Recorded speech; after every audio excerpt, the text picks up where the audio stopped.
Hello friends, welcome back to my YouTube channel Vaishnavi free education classes. Friends, जैसा आप लोग देख रहे हैं कि आज हम आपको सुपर टेट में पूछा जाने वाला जीवन कौशल एक सब्जेक्ट है जो आपके एग्जाम में एक अहम भूमिका निभाता है और ये 10 नंबर का पूछा जाता है। ठीक है, तो जीवन कौशल जैसे सब्जेक्ट को 10 नंबर को अपने मुट्ठी में करने का ये एक वीडियो बहुत रामबाण है, क्योंकि इस एक वीडियो से लगभग आपके 9 से 10 नंबर मिल सकते हैं आपके एग्जाम में डायरेक्टली। ठीक है, तो जल्दी से क्लास स्टार्ट करते हैं और ये केवल एक क्लास होगी और एक क्लास में ही आपको पूरा सिलेबस कंप्लीट पढ़ा दिया जाएगा, पूरी थ्योरी पढ़ा दी जाएगी। ठीक है, तो मात्र इस एक क्लास को पढ़ लीजिए, आपका जीवन कौशल बिल्कुल कंप्लीट हो जाएगा। ठीक है, तो चलिए ज़्यादा बात ना करते हुए सीधे अपने काम पर फोकस करते हैं, क्योंकि बोलने से ज़्यादा अच्छा है करके दिखाना। ठीक है, तो चलिए फटाफट से क्लास स्टार्ट करते हैं। उससे पहले बोलेंगे, अगर चैनल पे नए हैं, सब्सक्राइब नहीं किए हुए हैं तो कर सकते हैं, क्योंकि ऐसे ही सुपर टेट की महा मैराथन आती रहेंगी आपके सामने संपूर्ण क्लासेस। ठीक है, चलिए शुरू करते हैं अपने सब्जेक्ट को।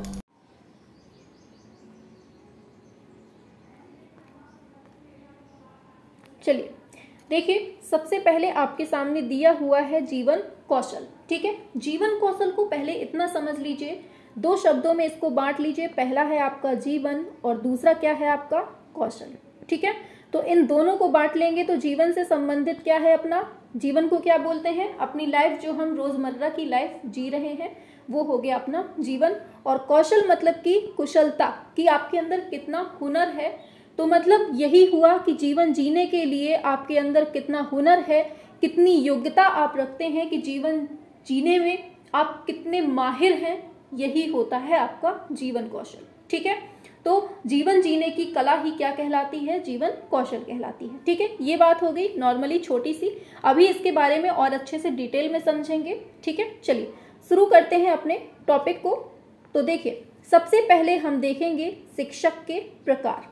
शिक्षक के प्रकार समझने से पहले एक चीज जानिए कि जो आपका कोठारी आयोग था 1964 से 66 के बीच में आता है, समझिएगा अच्छे से, कहानी जैसा पूरी आपकी जीवन कौशल कंप्लीट करते हैं। देखिए, सबसे पहले आपको याद रखना है कि कोठारी आयोग जो आया था आपका 1964 से 66 के बीच में, इसमें कहा गया था कि राष्ट्र के निर्माण में शिक्षकों से बड़ी भूमिका किसी और की नहीं हो सकती। तो पूछा जाता है आपसे कि किसने कहा था कि राष्ट्र निर्माण में शिक्षकों से बड़ी भूमिका और किसी की नहीं हो सकती, तो ये कौन सा आयोग था आपका, कोठारी आयोग था। कब आता है, 1964 से 66 के बीच में आता है। ठीक है, अभी समझिए, पहले आगे चलते हैं। तो क्या होता है कि इसी कथन को, जो कोठारी आयोग ने ये कथन दिया, इसी कथन को ध्यान में रखते हुए एनसीएफ 2005 आता है। क्या आता है, एनसीएफ 2005 आता है। अब जब एनसीएफ 2005 आता है तो एनसीएफ 2005 ये मतलब जो कोटेशन दिया गया, इसको ध्यान रखते हुए शिक्षकों की भूमिका पर विचार किया जाने लगा। ठीक है, और इसी शिक्षकों की भूमिका पर विचार करते करते इन्होंने शिक्षकों के प्रकार बताए। तो इन्होंने कितने प्रकार शिक्षकों के बताए, इन्होंने 3 प्रकार बताए शिक्षकों के। कितने प्रकार बताए हैं इन्होंने, 3 प्रकार इन्होंने शिक्षकों के बताए हैं।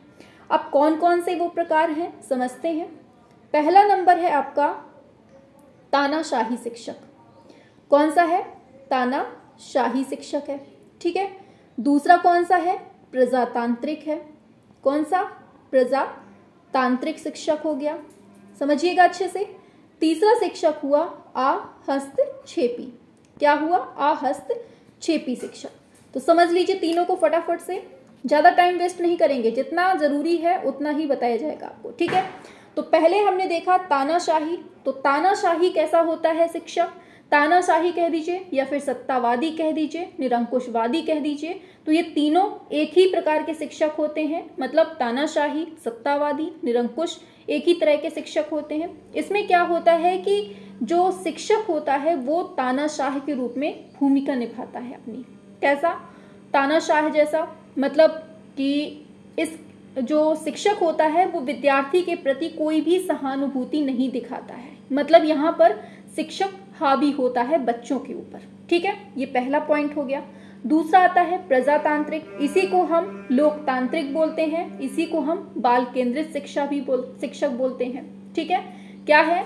प्रजातांत्रिक शिक्षक या फिर लोकतांत्रिक शिक्षक या फिर बाल केंद्रित शिक्षक। ठीक है, तो इनको याद रखना है। अब इसमें कैसे शिक्षक होते हैं, तो इसमें याद रखना है कि इसमें जो शिक्षक होता है ना, वो विद्यार्थियों की रुचि के अनुसार ही शिक्षण कार्य करता है। ठीक है, मतलब यहाँ पर बच्चे का ध्यान रखा जाता है कि बच्चा किस तरह से सीख सकता है, किस तरह में रुचि रखता है, उसी हिसाब से यहाँ पर टीचर पढ़ाता है। यहाँ तक क्लियर हुआ दूसरा पॉइंट। चलिए, तीसरा आता है आहस्तक्षेपी शिक्षक। इसमें क्या होता है कि जो टीचर होता है, ये टीचर मतलब जैसे आप लोग बड़ी कक्षा में आप लोगों ने BA BSc ग्रेजुएशन किया होगा, वहाँ पर जैसे कभी कभार टीचर आते हैं तो वो केवल लेक्चर दे के चले जाते हैं, ना उन्हें मतलब बच्चों से मतलब होता है, ना बच्चों को टीचर से मतलब होता है। मतलब बच्चे कुछ कर रहे हैं तो करने दो, टीचर को मतलब नहीं है कुछ भी, ना वो हस्तक्षेप करेगा, ना ही किसी से कुछ कहेगा, बस वो लेक्चर देगा और वहाँ से चला जाएगा। तो ये आहस्तक्षेपी शिक्षक होता है। ठीक है, तीनों प्रकार आपको समझ में आ गए शिक्षक के। कितने प्रकार होते हैं? 3 होते हैं। कौन कौन से? तानाशाही, प्रजातांत्रिक, आहस्तक्षेपी। ठीक है, चलिए अब आगे बढ़ते हैं। तो क्या होता है, पूछा जाता है कि शिक्षक की भूमिकाएं क्या हैं। बहुत इंपॉर्टेंट है ये, यहाँ से हमेशा क्वेश्चन पूछा जाता है कि शिक्षक की कितनी भूमिकाएं NCF 2005 में बताई गई हैं। पूछा कैसे जाएगा? NCF 2005 में शिक्षक की कितनी भूमिकाएं बताई गई हैं, नंबर में बताइए। या फिर ऐसे दे देगा, NCF 2005 में निम्न में से शिक्षक की कौन सी भूमिका नहीं बताई गई है। तो आपको कैसे याद रखना है? पहले तो आप लोग इसको याद रखिए कि कितनी भूमिकाएं बताई गई हैं NCF। एक सेकेंड लिख देते हैं। पूछा जाएगा NCF 2005 में कितनी भूमिकाएं बताई गई हैं, तो 5 प्रकार से 5 भूमिकाएं शिक्षक की बताई गई हैं। अब 5 भूमिकाएं कौन कौन सी हैं, इनको समझ लीजिए। पहला आता है आपका सुविधा प्रदाता। क्या है? सुविधा प्रदाता हो गया। ठीक है, दूसरा हो जाएगा आपका मार्गदर्शक, मार्गदर्शक के रूप में शिक्षक। तीसरा हो जाएगा आपका परामर्शदाता। क्या होगा? परामर्शदाता हो जाएगा। एंड चौथा होगा आपका नेतृत्वकर्ता, नेतृत्वकर्ता। एंड 5वां लिखिए अनुश्रवणकर्ता, अनुश्रवणकर्ता। ठीक है, यहां तक क्लियर हुआ। तो देखिए, पहला हो गया आपका सुविधा प्रदाता। ये 5 पूछे जाते हैं, बहुत इंपॉर्टेंट है। पूछा कैसे जाएगा कि NCF 2005 में कितने प्रकार की शिक्षक की भूमिका बताई गई है, तो 5 प्रकार की। सुविधा प्रदाता, मार्गदर्शक, परामर्शदाता, नेतृत्वकर्ता, अनुश्रवणकर्ता। यहाँ तक क्लियर हुआ? समझते जाइएगा बहुत अच्छे से। चलिए आगे चलते हैं। एक सेकेंड यहीं बता देते हैं। अब समझिए कि ये 5 के 5 आपको दिमाग में होने चाहिए। अगर आपको याद नहीं है तो इसकी ट्रिक याद कर लीजिए। क्या है ट्रिक? सपनमा, मतलब सपनमा। S से सुविधा प्रदाता, A से अनुश्रवणकर्ता, पा से परामर्शदाता, N से नेतृत्वकर्ता, मा से मार्गदर्शक। ठीक है, ये ट्रिक हो गई। अब समझिए कि ये जो आपका सुविधा प्रदाता है, इसमें कैसे ये कार्य करता है शिक्षक। तो त्रुटि एवं प्रयास द्वारा सीखने की सुविधा देता है बच्चों को। मतलब कि त्रुटि होती है स्टार्टिंग में बच्चों से, तो मारना नहीं है, केवल समझाना है, क्योंकि स्टार्टिंग में सभी से त्रुटियां होती हैं। ठीक है, और किस किस चीज़ की सुविधा देता है? तो भ्रम दूर करने की सुविधा देता है बच्चों को। उनको जहाँ कन्फ्यूज़न होती है वहाँ उनकी हेल्प करता है। आगे चलते हैं तो और कौन सी सुविधा? समूह वार्तालाप की सुविधा, मतलब समूह में बातचीत करवा के उनको शिक्षण कार्य करवाते हैं। आगे जिज्ञासा शांत करने की सुविधा देते हैं और पूर्व ज्ञान से जोड़कर नवीन ज्ञान निर्माण की सुविधा देते हैं। मतलब कि उनको पहले क्या पता है और अब हम जो सिखाने जा रहे हैं, इन दोनों को रिलेट करके समझाने की सुविधा भी शिक्षक देता है छात्रों को। आगे संप्रेषण की सुविधा देता है कि मतलब अगर उन्हें कहीं कोई समस्या है तो वो हमसे आकर डायरेक्टली बात कर सकें, संप्रेषण की सुविधा हो गई। आगे पूछा जाता है, कहा जाता है कि एक सेकेंड, आत्म प्रकटीकरण की सुविधा, मतलब कि वो बिना हिचकिचाहट के हमारे सामने अपने आप को प्रकट कर सके, इसकी सुविधा देता है। और सलाह की सुविधा देता है, मतलब अगर उन्हें कहीं समस्या है तो हम बच्चे को सलाह दे सकें, ये सुविधा। और क्या है, सही रास्ता दिखाने की सुविधा होती है, और करके सीखने की सुविधा देते हैं। मंच देने की सुविधा, मतलब मंच प्रदान करते हैं। तो पूछा जाता है कि निम्न में से कौन सुविधा प्रदाता के गुण नहीं है। ऐसे ही 4-5 पॉइंट दे देगा, उनमें से एक कोई नेगेटिव टाइप का होगा तो आपको वहाँ लगाना होगा। तो ये जो हमने 4-5 पॉइंट बोले हैं, 6-7 पॉइंट, ये याद रखना है। क्या क्या बोला हमने? मंच देने की सुविधा, करके सीखने की सुविधा देता है, सही रास्ता दिखाने की सुविधा, सलाह की सुविधा, आत्म प्रकटीकरण की सुविधा, संप्रेषण की सुविधा, पूर्व ज्ञान से जोड़कर नवीन ज्ञान निर्माण की सुविधा, जिज्ञासा शांत करने की सुविधा, और समूह वार्तालाप की सुविधा, भ्रम दूर करने की, और त्रुटि एवं प्रयास के द्वारा सीखने की सुविधा। तो इस तरह से सुविधा प्रदाता ऐसे दिया जाता है। ठीक है, ऐसी सुविधाएं दी जाती हैं बच्चों को। अब चलते हैं, दूसरा आता है आपका नेतृत्वकर्ता के रूप में। क्या करता है शिक्षक? तो पूछा जाता है, तो इसमें कैसे है? नेतृत्वकर्ता में तो हमने आपको बता दिया कि शिक्षक की क्या भूमिका होती है। 3 तरह से होती है। पहला तानाशाही होता है, दूसरा प्रजातांत्रिक होता है, तीसरा अहस्तक्षेपी होता है। मतलब तानाशाही में जो होगा, अधिकार सिर्फ नेता के पास होते हैं और वह शिक्षा में तानाशाही शिक्षक के बराबर होता है। ठीक है, और कक्षा में सिर्फ वही हावी होता है और विद्यार्थियों की भागीदारी लगभग इसमें शून्य हो जाती है। ये होता है तानाशाही। प्रजातांत्रिक में क्या है, मतलब इसी की पार्ट बता रहे हैं। पहला तानाशाही हो गया, दूसरा प्रजातांत्रिक। अब समझिए, प्रजातांत्रिक में हम बता ही चुके हैं कि यहाँ पर जो बच्चा पढ़ना चाहता है उसी के अकॉर्डिंग शिक्षक पढ़ाता है। ठीक है, ये चीज यहाँ पर होती है। आगे चलते हैं, तीसरा पॉइंट आता है इसमें, अहस्तक्षेपी मतलब नेतृत्व। इसमें कैसा नेतृत्व होता है? इसमें जो मतलब वही चीज़ है कि जब ग्रेजुएशन में हम लोग पढ़ रहे होते हैं तो टीचर आते हैं, लेक्चर देके चले जाते हैं, ना उन्हें बच्चों से मतलब, ना बच्चों को टीचर से वहाँ मतलब होता है। पढ़ना है तो पढ़ो, नहीं पढ़ना है तो नहीं पढ़ो। ठीक है, ये होता है अहस्तक्षेपी। अगर तो इन तीनों में क्या पूछा जाता है क्वेश्चन? इन तीनों में ये क्वेश्चन पूछा जाता है कि इन तीनों में से सबसे उत्तम प्रकार का नेतृत्व कौन सा होता है। तो इन सब में जो सबसे मतलब उत्तम प्रकार का नेतृत्व पूछा जाएगा तो ये होता है आपका प्रजातांत्रिक नेतृत्व। कौन सा? प्रजातांत्रिक नेतृत्व। ठीक है, समझ में आ गया? क्लियर है? चलिए आगे चलते हैं। तो ये 2 बता दिए, आगे बढ़ते हैं। पूछा जाता है, नेक्स्ट आता है अपना मार्गदर्शक के रूप में। तो अब मार्गदर्शक के रूप में कैसे है? तो मतलब कि मतलब ऐसे होता है कि मार्गदर्शन मतलब बच्चों को एक मार्ग प्रशस्त करवाना कि वो कहीं गलत राह में ना भटके, एक अच्छे से उनको सही रास्ता दिखाना। तो इसमें जो फैक्ट आते हैं, इसमें जो मतलब शिक्षक होता है वो एकदम विशेषज्ञता के रूप में होता है, अनुभवी होता है और मार्ग का ज्ञाता होता है। यहाँ पर पूछे जाते हैं, ऐसे ही पॉइंट दिए जाते हैं कि मार्गदर्शक के रूप में शिक्षक की क्या भूमिका होती है। 4 ऑप्शन दिए होंगे, विशेषज्ञता, अनुभव, मार्ग का ज्ञान मतलब मार्ग का ज्ञाता और सभी। तो आपको वहाँ ऐसे टिक लगाने होते हैं। तो सुनिए, शिक्षक किस रूप में यहाँ पर काम करता है? विशेषज्ञता के रूप में, अनुभवी रूप में, मार्ग के ज्ञाता के रूप में, विद्यार्थियों के अगुवा के रूप में, प्रेरक, पहलकर्ता, सुविधा प्रदाता, परामर्शदाता। इस तरह से यहाँ पर शिक्षक की भूमिका होती है। ठीक है, यहाँ तक क्लियर हुआ? आगे चलते हैं, आगे आता है परामर्शदाता। अब परामर्शदाता में क्या है? एक व्यक्ति की मांग पर दूसरे अनुभवी व्यक्ति द्वारा जरूरतमंद व्यक्ति को उचित सलाह देना ही क्या कहलाता है? परामर्श कहलाता है। दिमाग में रखना है। ठीक है, अब परामर्श के प्रकार पूछ लिए जाते हैं कि परामर्श जो है वो कितने प्रकार का होता है? तो ये 2 प्रकार का होता है। कितने प्रकार का? 2।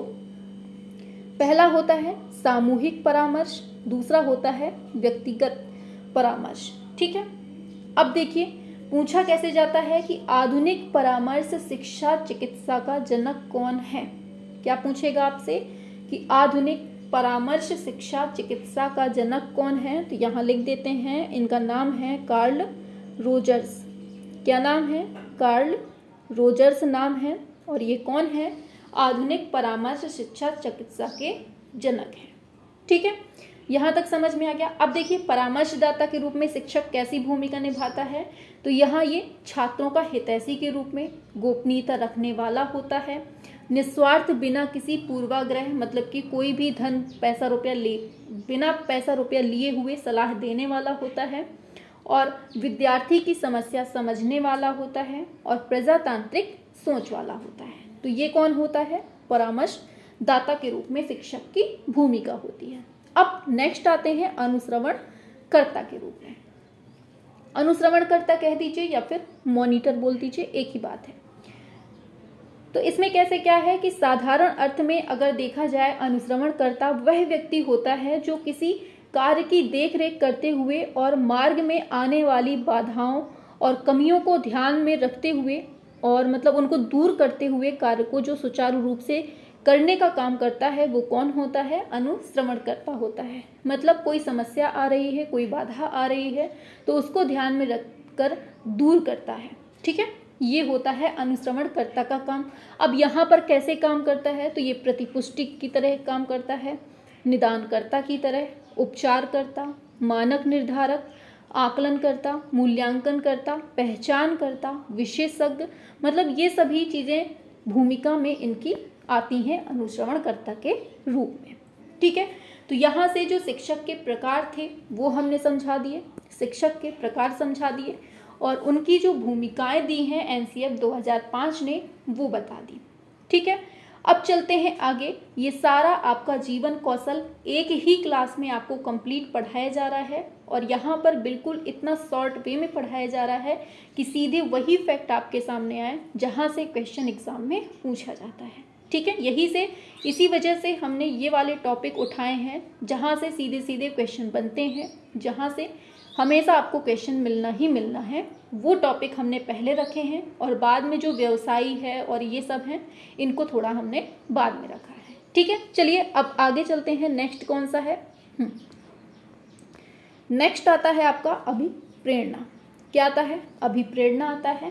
तो इसको समझते हैं। अभिप्रेरणा शब्द जो है ना, ये अंग्रेजी शब्द के मतलब अंग्रेजी भाषा के मोटिवेशन शब्द का हिंदी में रूपांतरण है। किससे?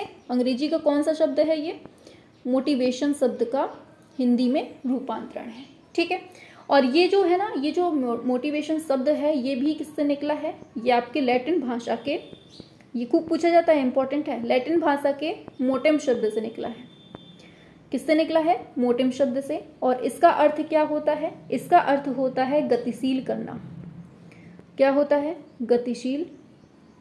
गतिशील करना, या फिर कह दीजिए गतिशील करना, या फिर कह दीजिए चलायमान करना। ठीक है, तो अभिप्रेरणा शब्द जो है ये अंग्रेजी भाषा के मोटिवेशन शब्द का हिंदी रूपांतरण है जो लैटिन भाषा के मोटिम शब्द से निकला है, और इसका अर्थ होता है चलायमान करना, गतिशील करना। ठीक है, यहाँ तक क्लियर हुआ? अब ये बात हो गई। चलिए ठीक है, अब आगे देखते हैं। आगे इधर की परिभाषाएं, 3 परिभाषाएं आपको पढ़नी है, और तीनों की तीनों एकदम सिलेक्टेड हैं। तो पहली परिभाषा देख लेते हैं। जो पहली परिभाषा है वो कौन सी है, इसको समझ लेते हैं, और जितनी पढ़ा रहे हैं बहुत अच्छे से याद कर लीजिएगा। पहली है आपकी गुड महोदय की। किसकी है? गुड महोदय की है। तो इन्होंने क्या कहा है? किसी कार्य को आरंभ करना, जारी रखना और नियमित बना देना अभिप्रेरणा है। बहुत इंपॉर्टेंट है, और लगभग हर एग्जाम में, चाहे टेट का पेपर हो, सी टेट का पेपर हो, कोई भी एग्जाम हो, अगर सीडीपी है तो ये क्वेश्चन खूब पूछा जाता है, दम से बहुत बार पूछा जा चुका है। कैसे? कोटेशन दिया रहता है कि किसी कार्य को आरंभ करना, जारी रखना और नियमित बना देना अभिप्रेरणा है। ये किसने कहा है? तो ये गुड महोदय ने कहा है। दूसरी डेफिनेशन आती है थॉमसन। इस क्लास को 2 से 3 बार सुन लीजिएगा, आपका जीवन कौशल कंप्लीट हो जाएगा। ठीक है, दूसरा है थॉमसन। इन्होंने क्या कहा है कि अभिप्रेरणा छात्र में रुचि उत्पन्न करने की कला है। किसने कहा है? थॉमसन ने। क्या कहा है? अभिप्रेरणा छात्र में रुचि उत्पन्न करने की कला है। ठीक है, तीसरे आते हैं आपके मैकडूगल। कौन है? मैकडूगल। अब इनको समझ लीजिए, इन्होंने क्या कहा है? इन्होंने कहा है अभिप्रेरणा की व्याख्या जन्मजात मूल प्रवृत्तियों के रूप में की जा सकती है। क्या कहा है? अभिप्रेरणा की व्याख्या जन्मजात मूल प्रवृत्तियों के रूप में की जा सकती है। तो यहाँ से तीनों पॉइंट क्लियर हुए, तीनों बिल्कुल से रट के रखना है क्योंकि बहुत ज़्यादा इंपॉर्टेंट है ये। ठीक है, अब समझते हैं आगे चलते हैं। तो आगे पूछा जाएगा अभिप्रेरणा के तत्व। अभी हमने अभिप्रेरणा के बारे में जाना, कौन से शब्द से बना है, उसका अर्थ क्या होता है, डेफिनेशन देखी। अब हम इसके तत्व की तरफ बढ़ते हैं। देखिए टाइम वेस्ट नहीं होगा बिल्कुल भी। अगर आपको एक लाइन पढ़ाई जाएगी तो एक लाइन में जितना टाइम लगता है उतना ही दिया जाएगा। ठीक है, फालतू एक्स्ट्रा नहीं पढ़ना है, जहां से क्वेश्चन बने सीधे वही चलना है। चलिए, तो अभिप्रेरणा के तत्व देख लेते हैं। अभिप्रेरणा के तत्व को दिया किसने है, सबसे पहले ये जानिए। इसको दिया है क्लार्क हल ने। किसने दिया है अभिप्रेरणा के तत्व को, किसने दिया है, तो क्लार्क हल ने दिया है। ठीक है, इन्होंने जो अभिप्रेरणा के तत्व बताए हैं वो 4 तत्व बताए हैं। कितने तत्व बताए हैं, 4 तत्व बताए हैं। अब कौन कौन से बताए हैं इनको देख लेते हैं। पहला जो तत्व है वो है आपका आवश्यकता। क्या है, आवश्यकता है।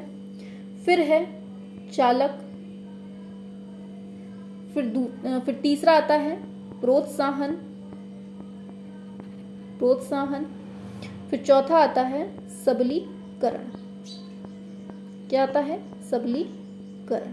ठीक है, तो यहां तक क्लियर हो गया सभी को, यहां तक क्लियर है ना, सभी लोग कमेंट करेंगे। और देखिए क्लास अगर थोड़ी सी भी पसंद आ रही हो तो लाइक शेयर सब्सक्राइब जरूर कर दीजिएगा, शेयर जरूर कर दीजिएगा सभी को, क्योंकि यहाँ पर जो आपको पढ़ाया जा रहा है एकदम सिलेक्टेड है और हमारी हमेशा की आदत रही है, चाहे आप हमारा कोई भी सब्जेक्ट उठा कर देखिए, अगर हमने पढ़ाया है तो सीधे सिलेक्टेड मुद्दे की बात की है, यहाँ वहाँ भटका ही बिल्कुल नहीं आती हमें। ठीक है, तो चलिए देखिए आवश्यकता की बात करें तो आवश्यकता का मतलब क्या होता है कि आवश्यकता वो दशा होती है जो व्यक्ति में असंतुलन पैदा कर देती है। जैसे आपको जॉब चाहिए, जैसे आपको सुपर टेट से प्राइमरी में जॉब चाहिए। ठीक है, तो ये क्या है, आपकी आवश्यकता है। क्या है, आवश्यकता है। और जो चालक है, चालक क्या है, हमारे अंदर से जो जलन उत्पन्न होती है जो हमें दौड़ा देती है, मतलब जॉब को पाने के लिए जो हमारे अंदर जलन उत्पन्न होती है, जो मतलब आग सी लग जाती है, वो हमारी चालक होती है। मतलब जो चालक होता है वो एक तरह का तनाव होता है जो आवश्यकता के रूप में, मतलब आवश्यकता के लिए पैदा होता है, मतलब आवश्यकता को प्राप्त करने के लिए पैदा होता है। ठीक है, अब आता है तीसरा प्रोत्साहन। प्रोत्साहन क्या है, प्रोत्साहन एक ऐसी भावना है जो हमें संतुष्टि के लिए आती है, मतलब जो आवश्यकता को संतुष्ट करने के लिए हमारे मन में आती है वो है प्रोत्साहन, जैसे आपको मोटिवेशन मिलता है। ठीक है, सबलीकरण क्या है कि जिस व्यवहार से मनुष्य की आवश्यकता पूरी हो जाती है वह व्यवहार को दोहराना चाहता है। जैसे आवश्यकता क्या थी, आपकी जॉब थी। ठीक है, अब जॉब को पाने के लिए आपके अंदर जो आग लगी वो क्या है, चालक है। और चालक मतलब आग लग गई, अब आप उसको आग को जलाए रख रहे हैं, बार बार आप अपने आप को हौसला दे रहे हैं कि हमें ये पाना है, पाना है, पाना है। तो ये है आपका प्रोत्साहन। और सबलीकरण क्या है कि अब आपने जॉब पा ली है, अब आपको लगता है कि मैंने अभी प्राइमरी की जॉब पाई है, अब मुझे लगता है कि मैं इससे आगे बढ़ सकता हूँ, तो आप फिर से कोई दूसरे जॉब की प्रिपरेशन करने लगो। तो ये है आपका सबलीकरण। ठीक है, यहाँ तक क्लियर हो गया आपको। तो यहाँ ये हैं आपके अभिप्रेरणा के तत्व, और ये दिए किसने हैं, ये दिए हैं क्लार्क हल ने दिए हैं। किसने दिए हैं, क्लार्क हल ने दिए हैं। यहाँ तक क्लियर हो गया, आगे चलते हैं। अब अभिप्रेरणा के यहाँ से सिद्धांत शुरू हो जाते हैं। कौन से, अभिप्रेरणा के सिद्धांत। तो देखिए सबसे पहला सिद्धांत दिया है आंतरिक प्रेरणा का सिद्धांत। ये किसने दिया है, तो ये दिया है हार्लो ने। किसने दिया है, हार्लो ने दिया है।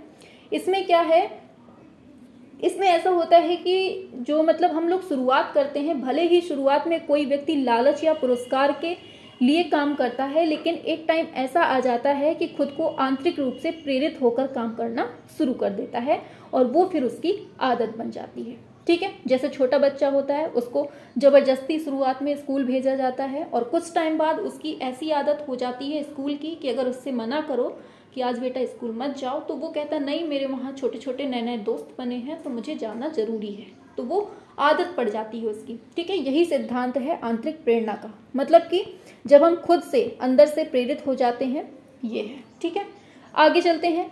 दूसरा पॉइंट क्या है, दूसरा है द्विकारक का सिद्धांत। ये किसने दिया है, ये अभिप्रेरणा के ही सिद्धांत हैं सारे, ठीक है। द्विकारक सिद्धांत किसने दिया है अभिप्रेरणा का, ये दिया है हर्ज़बर्ग ने। किसने दिया है अभिप्रेरणा का द्विकारक सिद्धांत, हर्ज़बर्ग ने। इन्होंने 200 इंजीनियर्स के ऊपर अध्ययन किया था और इन्होंने क्या पाया कि जो पैसा होता है, पैसा हमें चिंता मुक्त तो बना देता है लेकिन हमें प्रेरित नहीं करता। इन्होंने क्या कहा है द्विकारक में, इन्होंने 2 कारक बताए हैं, पहला संवर्धक कारक, दूसरा प्रेरकीय कारक। पहले लिख दें इसको, ठीक है। पहला बताया है संवर्धक कारक और दूसरा बताया है प्रेरकीय कारक, ठीक है, प्रेरकीय कारक।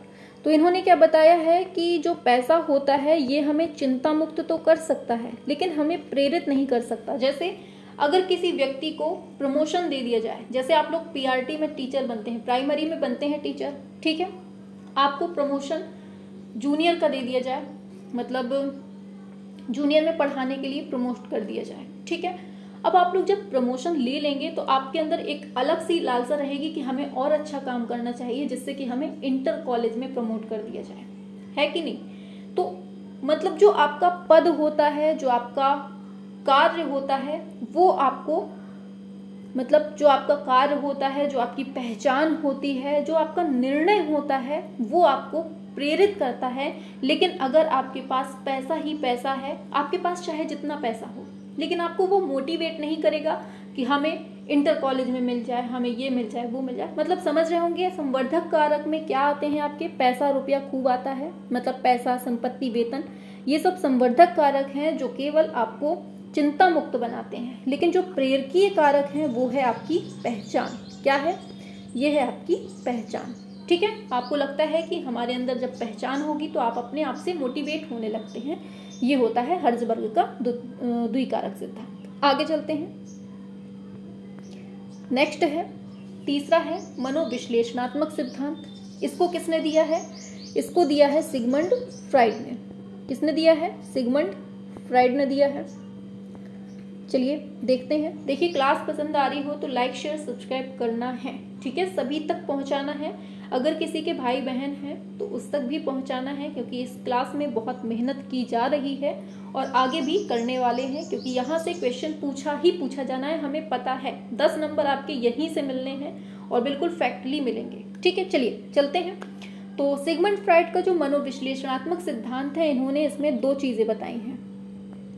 कौन कौन सी, पहला इन्होंने बताया है जीवन मूल प्रवृत्ति और दूसरा बताया इन्होंने मृत्यु मूल प्रवृत्ति। जीवन मूल प्रवृत्ति को कहा है इन्होंने इरोस और मृत्यु मूल प्रवृत्ति को कहा है इन्होंने थानाटोस, ठीक है। इन्होंने क्या कहा है कि जो मतलब जीवन मूल प्रवृत्ति है और मृत्यु मूल प्रवृत्ति है, जीवन को इरोस बोला है, मृत्यु को थानाटोस। जीवन मूल प्रवृत्ति क्या है, हमें सफलता की ओर ले जाती है। मृत्यु मूल प्रवृत्ति जो है ये हमें असफलता की ओर ले जाती है, या फिर कह दीजिए कुंठा की ओर ले जाती है। बस इतना ही इन्होंने बताया है। आगे बढ़ते हैं। नेक्स्ट पॉइंट क्या है कि प्रोत्साहन का सिद्धांत। प्रोत्साहन में क्या है, सबसे पहले जानेंगे कि प्रोत्साहन सिद्धांत दिया किसने है। ये दिया है, ऐसे पूछेगा अभिप्रेरणा का प्रोत्साहन सिद्धांत किसने दिया है, ठीक है, ऐसे याद रखना है, वोल्स एवं काफमैन, ठीक है। तो इस तरह से आपको याद रखना है किसने दिया है प्रोत्साहन अभिप्रेरणा का, तो वोल्स एवं काफमैन ने दिया है। अब इन्होंने जो मतलब अभिप्रेरणा बताया है, इन्होंने 2 टाइप से बताया है, 2 टाइप से इन्होंने प्रोत्साहन बताया है। पहला है आपका सकारात्मक प्रोत्साहन, कौन सा, सकारात्मक, और दूसरा है नकारात्मक प्रोत्साहन। अब सकारात्मक प्रोत्साहन में क्या आता है आपका, पुरस्कार हो जाएगा, प्रशंसा हो जाएगा, है ना, ये सब चीजें आपकी सकारात्मक होंगी। और नकारात्मक में क्या होगा, दंड हो जाएगा और निंदा हो जाएगी, ये सब आपकी नकारात्मक में हो जाएगी। तो बस अभिप्रेरणा का जो सिद्धांत है प्रोत्साहन का, वो दिया है वोल्स और काफमैन ने, और इन्होंने कहा है एक सकारात्मक प्रोत्साहन है, दूसरा नकारात्मक है। प्रशंसा या पुरस्कार वांछनीय व्यवहार को मजबूत बनाते हुए हमें लक्ष्य की ओर ले जाता है, जबकि जो निंदा और निंदा वगैरह होती है ये नकारात्मक पुनर्बलन बना के अवांछनीय व्यवहार को खत्म कर देता है, ठीक है। चलिए ये हो गया। आगे बढ़ते हैं। नेक्स्ट आता है आपका एक्स वाई या फिर कह दीजिए का और खा का सिद्धांत। अब इसको किसने दिया है? इसको देने वाले हैं डगलस मैकग्रेगर। कौन है? Douglas McGregor. इसको समझते हैं। इन्होंने एक्स वाई और का खा सिद्धांत दिया है, ठीक है। तो इसमें क्या है? इसमें ऐसा है कि इसमें इन्होंने वही चीज़ बताई है, का इसी को x बोला है और खा है दूसरा, इसको y बोला है, ठीक है। अब इन दोनों में अंतर क्या है? अरे दूसरा कलर लेते हैं, ठीक है। इन दोनों में अंतर क्या बताया है? ये आपका नकारात्मक होता है, ये आपका सकारात्मक होता है, ठीक है।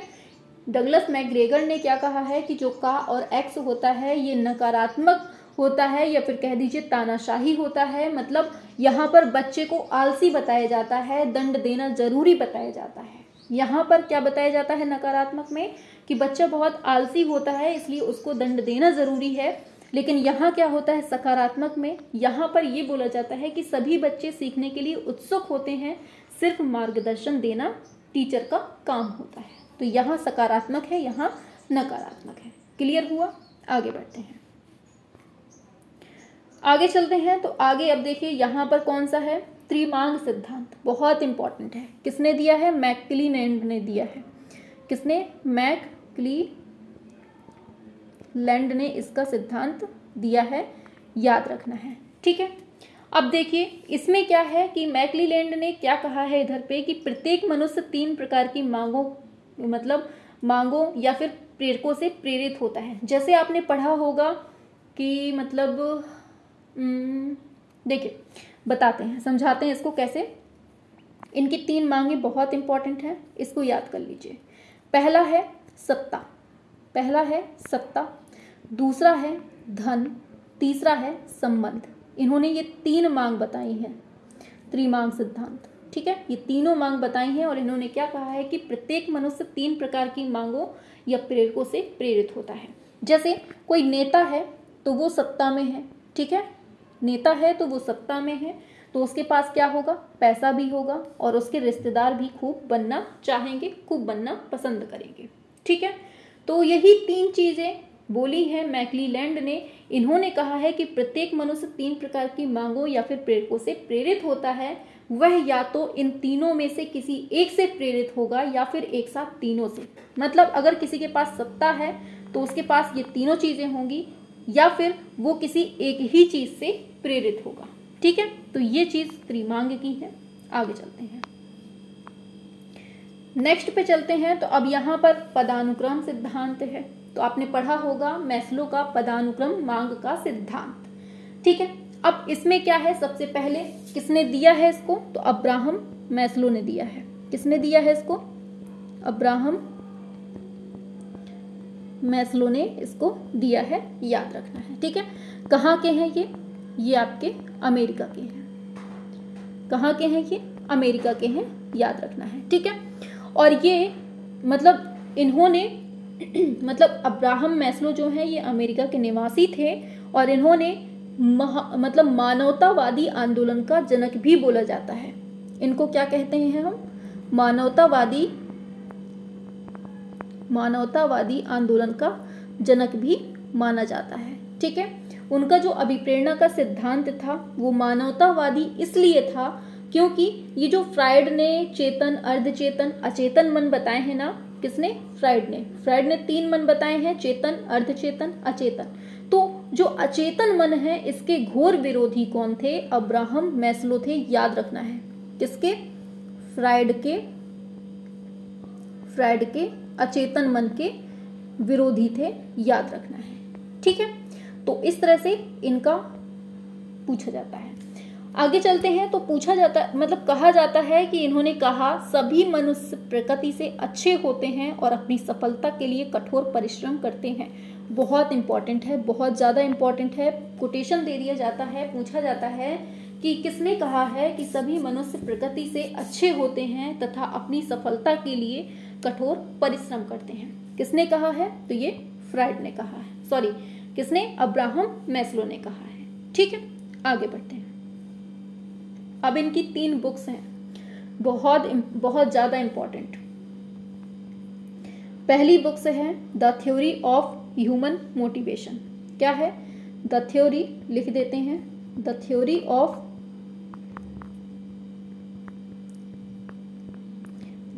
Of human motivation. ठीक है। दूसरी बुक का नाम है मोटिवेशन एंड पर्सनालिटी। बहुत इंपॉर्टेंट है, बिल्कुल से जीवन कौशल की जान वीडियो है ये, मोटिवेशन एंड पर्सनालिटी। ठीक है। एंड तीसरी बुक का नाम है power of self actualisation. Power of self actualisation.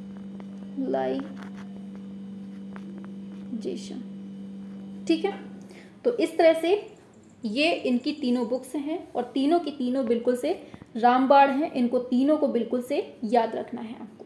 ठीक है, आगे बढ़ते हैं। अब नेक्स्ट आता है आपका कौन? अब देखिए, जो मैस्लो ने सिद्धांत दिया है, अब्राहम मैस्लो ने, इनके सिद्धांत को और किस नाम से जाना जाता है ये भी समझ लीजिए, क्योंकि नाम भी देकर कंफ्यूज कर सकता है। मतलब मैस्लो के सिद्धांत को और किस किस नाम से जानते हैं। तो पहला हो गया आपका पदानुक्रम सिद्धांत। दूसरा कहते हैं मांग एवं आपूर्ति का सिद्धांत। क्या कहते हैं? मांग एवं आपूर्ति का सिद्धांत। एक सेकेंड यही बता देते हैं। इनका जो मतलब सिद्धांत है, इनका जो सिद्धांत है वो किस किस नाम से जाना जाता है, लिख देते हैं जल्दी से। पदानुक्रम का सिद्धांत हो गया। दूसरा हो गया मांग एवं आपूर्ति का सिद्धांत। कौन सा? मांग एवं आपूर्ति का सिद्धांत हो गया। तीसरा है आपका नाभिकीय, तीसरा है नाभिकीय मांग का सिद्धांत, नाभिकीय मांग का सिद्धांत। चौथा हो जाएगा आत्मसिद्धिकरण का सिद्धांत। कौन सा? आत्मसिद्धिकरण का सिद्धांत हो जाएगा। चौथा हो जाएगा, पांचवा हो जाएगा मानवतावादी सिद्धांत। कौन सा? मानवतावादी सिद्धांत। फिर से सुन लीजिए। पहला हमने बताया पदानुक्रमित सिद्धांत, दूसरा है मांग एवं आपूर्ति का सिद्धांत, तीसरा है नाभिकीय मांग का सिद्धांत, चौथा है आत्मसिद्धि का सिद्धांत या फिर कह दीजिए स्वयथार्थीकरण का सिद्धांत भी इसी को बोलते हैं। ठीक है। आगे है पांचवा मानवतावादी सिद्धांत। तो ये हैं आपके मैस्लो के सिद्धांतों के नाम। ठीक है, आगे चलते हैं। मैस्लो का जो एक त्रिभुज है पूछा जाता है, त्रिभुज के बारे में बिल्कुल से इसको रट के रखना है, क्योंकि यहाँ से क्वेश्चन आना बिल्कुल तय है। ठीक है, इस तरह से 2 3 1 2 3 4 5। ठीक है, यहाँ होता है, यहाँ पर होता है आपका सबसे नीचे शारीरिक मांग। क्या होती है? ये शारीरिक मांग होती है। यहाँ पर सुरक्षा होती है। तीसरा होता है प्रेम, फिर होता है सम्मान और लास्ट में होता है आपका स्वयथार्थीकरण। स्वयथार्थीकरण। ठीक है, स्वयथार्थीकरण। अब यहाँ से समझिएगा, बहुत इंपॉर्टेंट है एंड यहाँ से क्वेश्चन बनता ही बनता है। ये नीचे की जो 3 देख रहे हैं और ऊपर की 2 देख रहे हैं, नीचे की 3 ये निम्न स्तरीय मांग होती हैं। कौन सी? निम्न स्तरीय। और ये होती है आपकी उच्च स्तरीय। ठीक है, समझिएगा अच्छे से।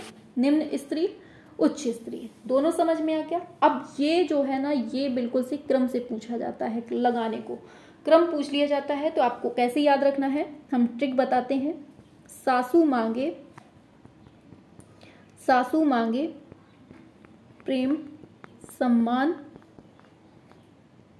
प्रेम सम्मान और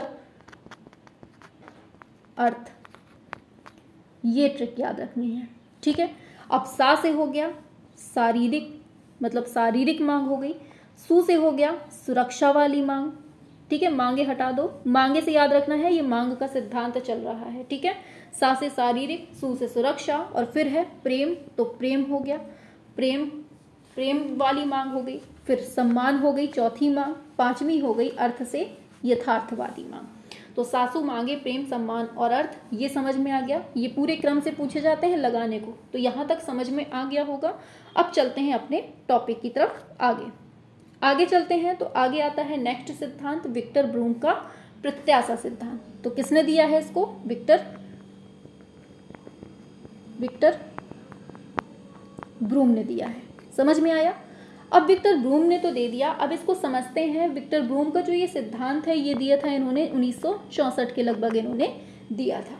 ठीक है, और इन्होंने कहा था कि उम्मीद के अनुसार अगर हमारा परिणाम आ जाता है तो जो व्यक्ति उससे प्रेरित होता है उसी को इन्होंने बताया है कि मतलब हम जो उम्मीद किए हुए हैं कि हमारा पीआरटी में हो जाएगा सिलेक्शन, और अगर हमारा सिलेक्शन हो गया तो हम कितना भयंकर मोटिवेट हो जाएंगे कि यार हमने जो चाहा था, जो हमने उम्मीद की हुई थी वो हमें मिल गया है। तो वही है अपनी प्रत्याशा या फिर कह दीजिए एक्सपेक्टेशी का सिद्धांत। ठीक है, तो अब इसमें 3 चीजें होती हैं। इसमें जो है ना, इसमें 3 चीजें होती हैं। 3 चीजें होती हैं। पहली है आपका कर्षण। क्या है? कर्षण है। दूसरा है आपका प्रत्याशा, तीनों याद रखनी है। तीसरा है आपका यांत्रिकता। यांत्रिकता, ठीक है। अब तीनों को समझ लीजिए, बहुत इंपॉर्टेंट है। कर्षण का मतलब होता है, कर्षण को याद रखिए घर्षण से। कर्षण को याद रखिए घर्षण से, इसको बाद में बताते हैं, पहले आप लोग अर्थ समझ लीजिए। ठीक है, फिर हम आपको ट्रिक से याद करवाएंगे। तो देखिए, कर्षण का मतलब होता है कि आप लोग जब मतलब आप लोगों ने जब सुपर टेट की तैयारी शुरू की होगी तो आप लोगों ने ये सोचा होगा कि क्या मैं इतनी क्षमता रखता हूं कि मैं सुपर टेट पास कर जाऊं। आपने सबसे पहले यही सोचा होगा कि क्या मैं सुपर टेट पास, मतलब मेरे अंदर क्षमता है कि मैं सुपर टेट पास कर पाऊंगा। मतलब यहाँ क्षमता की बात आ रही है कि मेरे अंदर क्षमता है कि नहीं है सुपर टेट पास कर पाने की। अब आता है दूसरा प्रत्याशा। प्रत्याशा का मतलब आता है कि क्या मेरे प्रयास और लक्ष्य जो मैं करूंगा उससे मैं पास कर पाऊंगा कि नहीं कर पाऊंगा। मतलब कर पाऊंगा या नहीं कर पाऊंगा, ये चीज होती है इधर पे, समझिएगा। कर्षण में क्या कह रहा है कि क्या मेरे अंदर इतनी क्षमता है कि मैं उसको पास कर पाऊंगा। और दूसरा है प्रत्याशा। प्रत्याशा का मतलब होता है कि क्या मेरा जो प्रयास होगा, जो लक्ष्य के लिए मैं करूंगा, उससे मैं पास हो पाऊंगा कि नहीं हो पाऊंगा, जो मेरे प्रयास है। अब तीसरा क्या होता है? तीसरा होता है कि अगर मैंने सुपर टेट की परीक्षा पास भी कर ली, नौकरी लग भी गई, तो उससे मुझे फायदा क्या होगा। तो यहां आ जाता है आपका फायदा। ठीक है, सबसे पहले आपने सोचा कि क्या मेरे अंदर क्षमता है सुपर टेट पास करने की। फिर दूसरे में आपने सोचा क्या मैं इसको कर पाऊंगा, जो मैं प्रयास कर रहा हूं इससे सुपर टेट निकल पाएगा कि नहीं। फिर तीसरा है कि मुझे फायदा क्या होगा सुपर टेट करने से। ये तीनों होती हैं। अब कर्षण से याद रखिए घर्षण। घर्षण का मतलब होता है घसीटना, मतलब कि आपके अंदर क्षमता है घसीटने की कि नहीं। इस तरह से आप रिलेट कर लेंगे तो बाकी के आगे के बन जाएंगे। ठीक है, यहां तक बता दिया। आगे चलते हैं अब नेक्स्ट क्लास में, सॉरी नेक्स्ट नहीं, नेक्स्ट सिद्धांत में। नेक्स्ट है सबलीकरण। ये करण है, ठीक है, सबलीकरण का सिद्धांत। इसको दिया है हल ने। किसने दिया है? क्लार्क हल ने दिया है। ये कौन है? ये अमेरिकी हैं, अमेरिकी मनोवैज्ञानिक हैं। इन्होंने अपने सबलीकरण के सिद्धांत के मतलब ये अपने सबलीकरण के सिद्धांत के लिए जाने जाते हैं। और इन्होंने अभिप्रेरणा के 4 तत्व बताए हैं। जो अभी हमने 4 तत्व पढ़े हैं ना, वो ही है इनका सबलीकरण का सिद्धांत। फटाफट से देख लेते हैं कौन कौन से। पहले हमने बताया था आपका आवश्यकता का सिद्धांत, है ना। दूसरा बताया था आपको चालक, और तीसरा बताया था प्रोत्साहन। क्या बताया था? प्रोत्साहन। और चौथा बताया था सबलीकरण। ये चारों हम आपको पहले पढ़ा चुके हैं, तो इस पर टाइम वेस्ट नहीं करते हैं। आवश्यकता क्या होती है? सुपर टेट पास करना है, ये है आपकी आवश्यकता। और आपके अंदर जो आग लग चुकी है ये है चालक। और प्रोत्साहन जो आपको मोटिवेट कर रहा है बार बार सुपर टेट पास करने के लिए, वो है प्रोत्साहन। और जिस व्यवहार से मतलब अगर आपने सुपर टेट पास कर लिया तो अब आपको मोटिवेशन मिलेगा कि मैं नेक्स्ट एग्जाम भी पास कर पाऊं आगे वाला। ठीक है, चलिए अब यहां तक आपके सिद्धांत मतलब कि जो सबलीकरण का सिद्धांत इन्होंने दिया है ये समझ में आ गया, पहले भी बता चुके हैं। अब इनके सिद्धांत के जो अन्य नाम है वो हमने नहीं बताए थे, यही समझ लीजिए। इस सिद्धांत को और किस नाम से जानते हैं? इसको हम आवश्यकता अवकलन का सिद्धांत कहते हैं। क्या कहते हैं? आवश्यकता अवकलन का सिद्धांत कहते हैं। दूसरा है प्रणोद न्यूनता का सिद्धांत कहते हैं। क्या कहते हैं? प्रणोद न्यूनता का सिद्धांत कहते हैं। तीसरा है संपोषक का सिद्धांत कहते हैं। और चौथा है सबलीकरण का सिद्धांत कहते हैं। क्या कहते हैं? तो ये चारों आपको याद रखने हैं, बहुत इंपॉर्टेंट है, पूछ लिया जाता है। संपोषक सिद्धांत किसने दिया? हल ने दिया है। प्रणोद न्यूनता का सिद्धांत किसने दिया? हल ने दिया है। अब इनकी कुछ बुक्स हैं, 2 बुक्स हैं जो बेहद इंपॉर्टेंट हैं, और ये हैं किसकी? हल महोदय की हैं। अब हल महोदय की जो 2 बुक्स हैं बेहद इंपॉर्टेंट, इनको याद रखना है। पहला है the principle of behaviour, the principle of behaviour, and दूसरी है आपकी द असेंशियल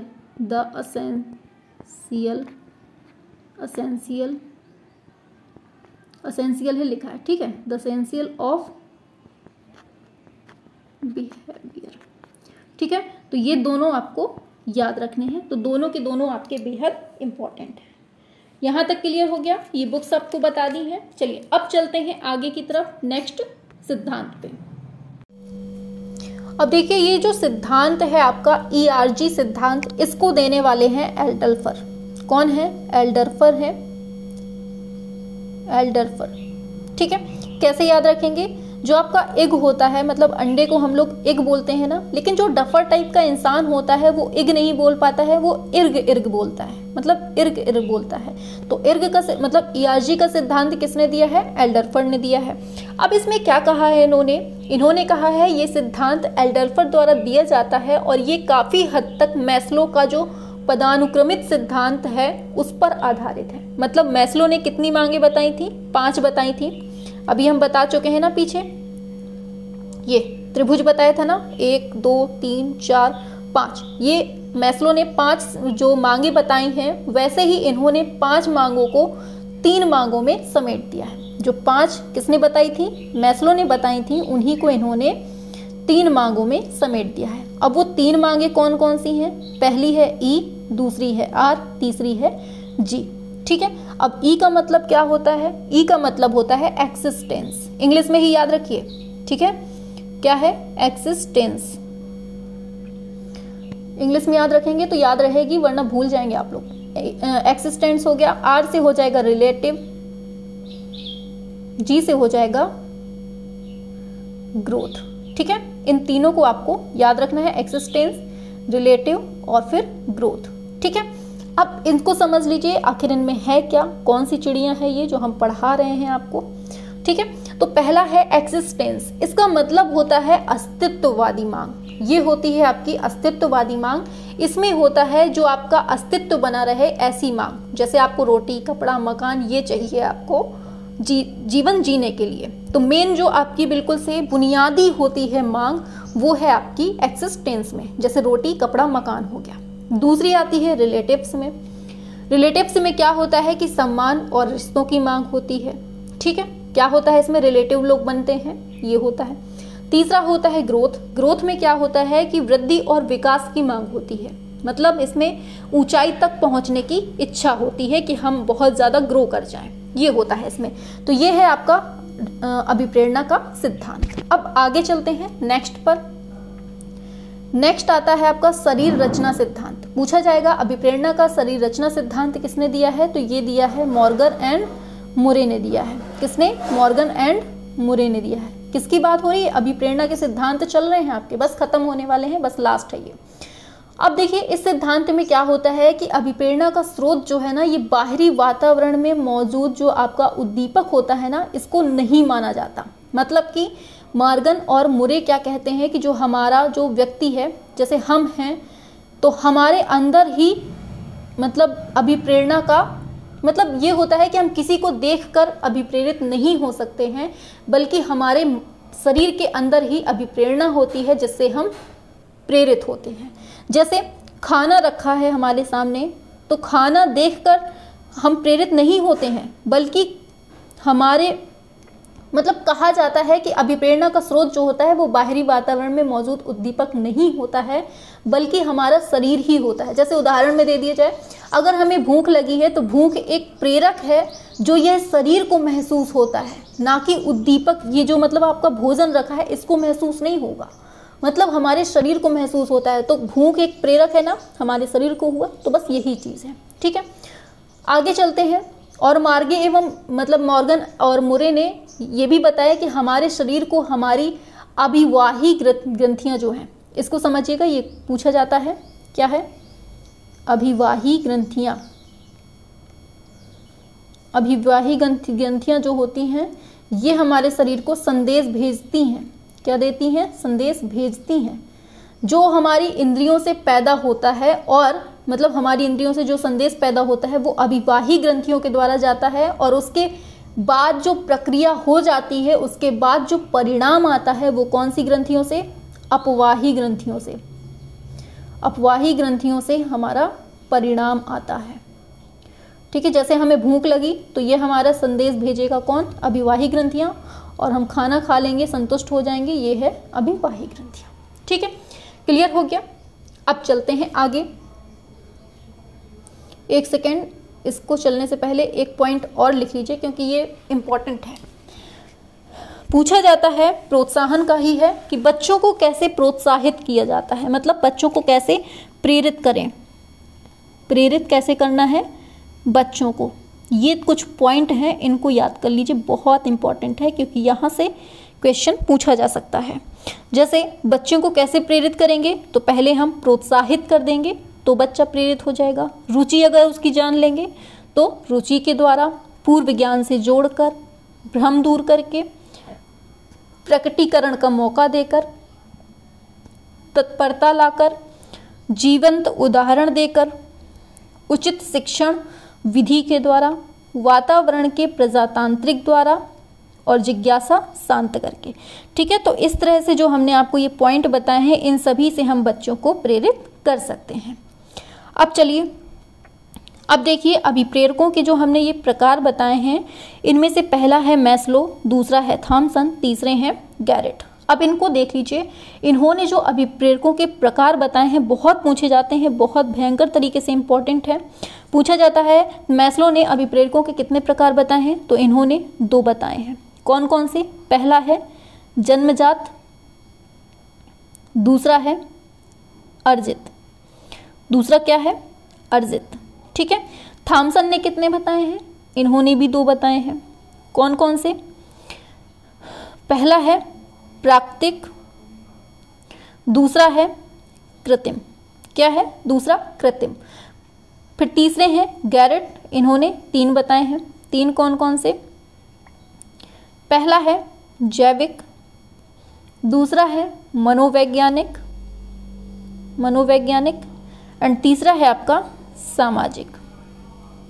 ठीक है, तीनों याद रखने हैं। अब मैस्लो ने जो जन्मजात बताया है, इनमें कौन कौन से होते हैं? जैसे भूख होती है, प्यास होती है, ये सब जन्मजात होती है। लेकिन अर्जित क्या होता है? अर्जित क्या करते हैं हम? पैसा रुपया है, पद हो गया, सम्मान हो गया, ये सब कुछ। ठीक है, दूसरे हैं आपके थॉमसन, इन्होंने प्राकृतिक और कृत्रिम में बांटा है। प्राकृतिक प्रेरक कौन से होते हैं? यही होते हैं आपके भूख प्यास, ये सब चीज़ें। कृत्रिम कौन सा हो गया? वही है पैसा रुपया, यही आपके उदाहरण चलते जाएंगे आगे। जैविक में क्या है कि जैसे आपकी भूख प्यास रोना ये सब हो गया। मनोवैज्ञानिक में क्या आ जाएगा? तनाव। मनोवैज्ञानिक में क्या आ जाएगा? तनाव। और सामाजिक में क्या आ जाएगा? आपका पैसा रुपया, ये सब कुछ आ जाएगा। तो इस तरह से इन तीनों ने बांटा है। तो उम्मीद है क्लियर समझ में आ गया है आप लोगों को। और देखिए, क्लास अगर थोड़ी सी भी पसंद आ रही है, लग रहा है कि हम आपको बहुत अच्छे से समझा पा रहे हैं, तो प्लीज़ सभी तक शेयर कर दीजिएगा। ठीक है, और हाँ, एक चीज़ और, लास्ट में कमेंट बॉक्स में भी बताना है आपको कि क्लास आपको कैसी लगी। ठीक है, देखिए मेहनत बहुत अच्छे से कर रहे हैं, बहुत अच्छे से समझा रहे हैं, और अभी तक की क्लास से आप लोगों को अंदाज़ा लग गया होगा कि आगे हम कितने अच्छे से समझाने वाले हैं, क्योंकि अब जो पॉइंट आ रहे हैं वो आप लोगों ने नहीं पढ़े होंगे। ठीक है, अब यहाँ से चलते हैं अपन लोग वहाँ जहाँ से आप लोगों को बेहद इम्पॉर्टेंट फैक्ट मिलने हैं। चलिए, तो अब आता है नया टॉपिक आपका दंड एवं पुरस्कार। क्या आता है? दंड एवं पुरस्कार आता है। इसको समझने से पहले एक चीज़ याद रखिएगा, सबसे पहले जो हम देखेंगे वो दंड को देखेंगे। किसको देखेंगे? दंड को देखेंगे। तो दंड में क्या है कि किसी गलत या फिर कह दीजिए असामाजिक कार्य या फिर अवांछनीय कार्य को दुखद याद से जोड़ना ही क्या कहलाता है? दंड कहलाता है। इसमें कुछ परिभाषाएं हैं, 4 परिभाषाएं हैं, 4 नहीं केवल 2 याद रखिए, 2 ही इंपॉर्टेंट हैं इसमें। 2 परिभाषाएं हैं और दोनों बिल्कुल रामबाण हैं। पहली परिभाषा किसकी है? थॉमसन की है। किसकी है? थॉमसन की है। एंड जो दूसरी परिभाषा है वो हरलॉक की है, जिसमें से बहुत इंपॉर्टेंट है हरलॉक की, बहुत ज़्यादा। अब थॉमसन ने क्या कहा है? इन्होंने कहा है दंड एक साधन है जिसके द्वारा अवांछनीय कार्य को दुखद भावना से जोड़कर उसे दूर करने का प्रयास किया जाता है। फिर से ध्यान से सुनिए, थॉमसन ने क्या कहा है कि दंड एक साधन है जिसके द्वारा अवांछनीय कार्य को दुखद भावना से जोड़कर उसे दूर किया जाता है। ठीक है, ये किसने कहा है? थॉमसन ने कहा है। दूसरे आते हैं हरलॉक। इन्होंने क्या कहा है? इन्होंने कहा है अवांछनीय व्यवहार को दुखद साहचर्य से जोड़ना ही दंड है। इन्होंने क्या कहा है? अवांछनीय व्यवहार को दुखद साहचर्य से जोड़ना ही क्या है? दंड है। तो ये दोनों परिभाषाएं आपको बेहद इंपॉर्टेंट हैं, रटी होनी चाहिए। ये तो बिल्कुल रटी होनी चाहिए, ये तो बहुत ज़्यादा इंपॉर्टेंट। यहाँ तक क्लियर हुआ? अब देखिए दंड के सिद्धांत आ जाते हैं, इनको देखते हैं आखिर दंड के कौन कौन से सिद्धांत हैं। तो देखिए इसके 4 सिद्धांत हैं, बिल्कुल रटे होने चाहिए, चारों पूछे जाते हैं। ठीक है, तो पहला सिद्धांत क्या है आपका? चलिए, पहला सिद्धांत है आपका, ऐसे याद रखिए, पहला है प्रतिशोधात्मक। पहले याद रखिए प्रतिशोध, फिर प्रतिरोध। याद करने की ट्रिक बता रहे हैं, प्रतिशोध, प्रतिरोध, फिर होगा प्रतीकात्मक, नहीं एक सेकेंड, प्रतिरोध हो गया, प्रतिशोध हो गया, और फिर तीसरा होगा सुधारात्मक, फिर है क्या बोलते हैं उसे, परिणामात्मक। ठीक है, तो इस तरह से परिशोधात्मक कर लीजिए, ऐसे ही इसको प्रतिरोधात्मक कर लीजिए। ठीक है, तो इस तरह से आपके ये 4 सिद्धांत होते हैं। कौन से? प्रतिशोधात्मक, प्रतिरोधात्मक, सुधारात्मक, परिणामात्मक। ये चारों सिद्धांत बहुत इंपॉर्टेंट हैं, बिल्कुल रटे होने चाहिए। चलिए आगे चलते हैं। देखिए यहाँ समझा दें हम आपको चारों सिद्धांत को। तो पहला हमने बताया आपका प्रतिशोधात्मक सिद्धांत। पहला कौन सा सिद्धांत बताया हमने आपको? प्रतिशोधात्मक। दूसरा आपको प्रतिरोधात्मक बताया, और तीसरा बताया था आपको सुधारात्मक सिद्धांत, और चौथा बताया था कौन सा? चौथा बताया था आपको, कौन सा बताया था चौथा? हाँ, परिमाणात्मक सिद्धांत। ठीक है, तो पहले हमने बताया था प्रतिशोधात्मक। तो सबसे पहले एक चीज याद रखिए कि ये जो प्रतिशोधात्मक है ना, ये बिल्कुल से निषिद्ध है, बदले की भावना के लिए ये दिया जाता है। ठीक है, जो दंड होता है प्रतिशोधात्मक वाला, ये निषिद्ध है क्योंकि ये इसमें बदले की भावना होती है। दूसरा हमने बताया था प्रतिरोधात्मक। प्रतिरोध, इसमें खुद समझ में आ रहा है कि कोई गलत काम कर रहा है बच्चा, मतलब अवांछनीय व्यवहार कर रहा है, इसको रोकने के लिए ये दंड दिया जाता है। तीसरा हमने बताया था आपको, तीसरा कौन सा बताया था? सुधारात्मक सिद्धांत। मतलब इसमें कोई बच्चे को सुधारना है तो वो जो दंड दिया जाएगा सुधार के लिए, वो सुधारात्मक सिद्धांत के अंतर्गत आएगा। अब चौथा है आपका परिणाम बोधक सिद्धांत। इसमें क्या होता है कि जब जैसे बच्चे के अंदर थोड़ा सा डर पैदा कर दिया जाता है, थोड़ा सा दंड दे दिया जाता है, थोड़ा सा डर पैदा कर दिया जाता है कि अगर आप लोग अच्छे से पढ़ेंगे नहीं, आप लोग अच्छे से तैयारी नहीं करेंगे, अच्छे से पढ़ेंगे नहीं, तो आपका जो रिजल्ट आएगा वो अच्छा नहीं आएगा। मतलब कि जो संभावित परिणाम होने वाला है उसको दिखाकर बच्चे को उसका डर पैदा करवा दिया, तो वही होता है आपका परिणाम बोधक सिद्धांत। ठीक है, क्लियर हुआ? अब चलते हैं आगे। ये हो गए दंड के सिद्धांत की बात।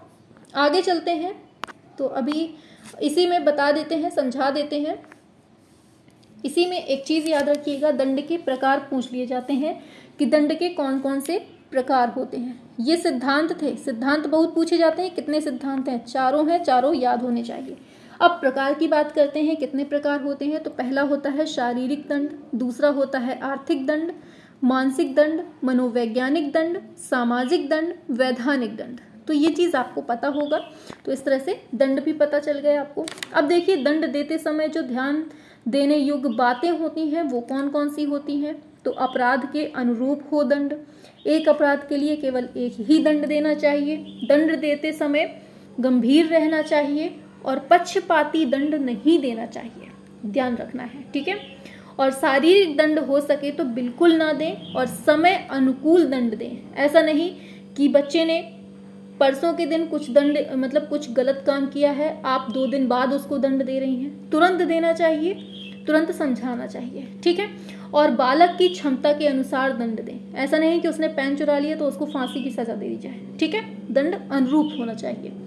आगे ये बात हो गई दंड देने योग्य बातें। अब दंड से लाभ क्या होता है।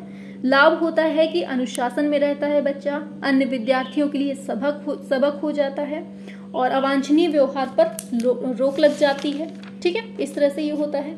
और दंड से हानियां भी होती हैं कि दुश्मनी की भावना विकसित हो जाती है और दंड मिलने पर अपराध की प्रवृत्ति भी बढ़ जाती है, ये चीज होती है। तो यहाँ से आपका दंड टॉपिक कंप्लीट। अब चलते हैं इधर पे, तो इसमें अब चलते हैं नेक्स्ट पर पुरस्कार की तरफ। तो किसी वांछनीय कार्य करने के लिए जो दिया गया प्रोत्साहन होता है उसे हम पुरस्कार कहते हैं। जैसे कक्षा में सर्वाधिक अंक पाने वाले विद्यार्थी को छात्रवृत्ति द्वारा प्रोत्साहित कर दी जाए तो ये पुरस्कार हो जाता है, ठीक है। इसमें आपको 2 डेफिनेशन याद रखनी है। जिस तरह से दंड में 2 डेफिनेशन थी वैसे ही यहाँ भी 2 डेफिनेशन है, बस 2 याद रखिए और ये बिल्कुल रामबाण है। पहला है आपका रायबर्न के अनुसार, दूसरा है आपका हरलॉक के अनुसार। किसके? हरलॉक के। रायबर्न ने क्या कहा है कि पुरस्कार बालक में सर्वोत्तम कार्य करने की भावना जागृत करता है। क्या कहा है? सर्वोत्तम कार्य करने की भावना, सर्वोत्तम कार्य करने की भावना जो जागृत करता है वो पुरस्कार होता है, ये कहा है रायबर्न ने। ठीक, समझ में आ गया। आगे ऐसे ही हरलॉक महोदय ने कहा है कि वांछनीय कार्य को सुखद साहचर्य से जोड़ना पुरस्कार है। क्या? वांछनीय कार्य को सुखद साहचर्य से जोड़ना पुरस्कार है, ठीक है। तो ये दोनों आपको बिल्कुल से रट के रखनी है, बहुत ज्यादा इंपॉर्टेंट है, ये पूछी जाती हैं दोनों। आगे बढ़ते हैं नेक्स्ट पर। अब पुरस्कार के प्रकार देख लेते हैं। तो इनको कई भागों में बांटते हैं। पहला आता है आपका मूर्त पुरस्कार, इसमें आपके कॉपी पेन कोई खाने की चीज हो जाएगी। फिर आता है दूसरा अमूर्त, इसमें जैसे शाबाशी दे देंगे, शाबाश बोल देंगे या फिर प्रशंसा कर देंगे, ये होता है। फिर होता है सामूहिक पुरस्कार, तो ये खेल की टीमों को मतलब दिया जाता है। और फिर आता है व्यक्तिगत, ठीक है। व्यक्तिगत में क्या होता है कि कक्षा में जैसे कोई प्रथम आ गया तो उसको पुरस्कार दे दिया गया, ये होता है। लेकिन एक चीज याद रखिएगा, जो सबसे अच्छा पुरस्कार माना गया है वो सामूहिक पुरस्कार माना गया है। कौन सा? सामूहिक सबसे अच्छा माना गया है। अब देखिए, पुरस्कार देते समय कुछ ध्यान रखने योग्य बातें होती हैं। चलिए, तो बातें होती हैं उनको याद रखिए कि हो सके तो पुरस्कार में अमूर्त पुरस्कार को वरीयता देनी चाहिए, मतलब कि अमूर्त पुरस्कार दें, शाबाशी दें, प्रशंसा करें। और पुरस्कार में दैनिक जीवन की वस्तुएं या फिर पढ़ाई लिखाई की वस्तुओं को ही देना चाहिए, ठीक है। ऐसा नहीं कि मोबाइल फोन दिला दिए बच्चों को। आगे चलते हैं। छोटी छोटी बातों के लिए पुरस्कार नहीं देना चाहिए और पुरस्कार में अत्यंत छोटी धनराशि दें। ऐसा नहीं कि छोटा सा काम कर दिया, कुछ अच्छा काम कर दिया बच्चे ने तो बस 1 लाख रुपए दे दिया, नहीं, कम पैसे देना है, धनराशि छोटी देनी है। और पुरस्कार देते समय कुछ मानक बनाएं अपने कि आपको क्या देना है। पुरस्कार देते समय निष्पक्ष बने, पुरस्कार देते समय प्रोत्साहन की भावना रखें और हो सके तो पुरस्कार सामूहिक दें, ज़्यादा से ज़्यादा लोगों को एक साथ दिया जाए, ठीक है। और पुरस्कार से लाभ क्या होते हैं? अन्य बच्चों के लिए प्रेरणा होती है, वांछनीय व्यवहार का पुनर्बलन मिलता है, अच्छे अन्य विद्यार्थियों के लिए उदाहरण होता है और अच्छे प्रदर्शन के लिए प्रेरणा मिलती है। यहाँ तक हो गया। आगे पुरस्कार से हानियां भी होती हैं, जैसे पक्षपात की भावना आ जाती है, संभावना होती है, अनैतिक साधनों का प्रयोग होने लगता है, ईर्ष्या या फिर दुश्मनी का विकास हो जाता है, और अधिगम में स्वाभाविक प्रेरणा की कमी आ जाती है, और गला काट प्रतियोगिता का भी विकास हो जाता है कि मार काट हो जाती है। आगे एक चीज याद रखना है कि पुरस्कार एवं दंड किसी भी प्रकार के पुनर्बलन नहीं है। ये किसने कहा था, खूब पूछा जाता है, बहुत इंपॉर्टेंट है कि जो पुरस्कार और दंड हैं ये किसी भी प्रकार के पुनर्बलन नहीं हैं। ये कहने वाले थे आपके BF स्किनर। ठीक है, ये याद रखना है। और पुरस्कार और दंड में किसी प्रकार के पुनर्बलन नहीं है, बल्कि इसमें जो व्यवहार होता है उसका पुनर्बलन होता है। ठीक है, चलिए, तो यहां से आपका पुरस्कार और दंड भी कंप्लीट हो जाता है। अब चलते हैं नेक्स्ट टॉपिक पर।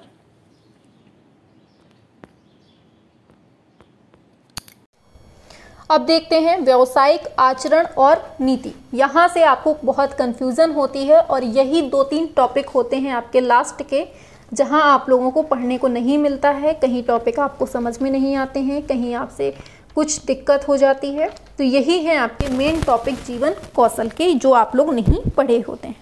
इसको समझते हैं। तो इसको समझने से पहले आपका ये शब्द दिख रहा है आपको, व्यावसायिक। कौन सा शब्द है ये? व्यावसायिक शब्द दिख रहा है। इसको समझते हैं। सबसे पहले आपको देखना है व्यावसायिक नैतिकता। क्या देखना है? व्यावसायिक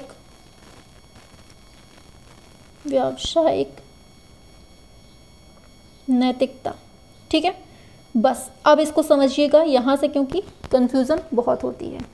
इसमें क्या है व्यावसायिक नैतिकता, मतलब कि व्यावसायिक और नैतिकता, व्यवसाय में जो नीतियाँ होती हैं उसको जब हम समग्र रूप से देखते हैं तो यही हमारी व्यावसायिक नैतिकता कहलाती है। ठीक है, पूछा जाता है मानव जीवन का आधार क्या है। क्वेश्चन बनता है मानव जीवन का आधार क्या है, तो ये है आपका व्यवसाय।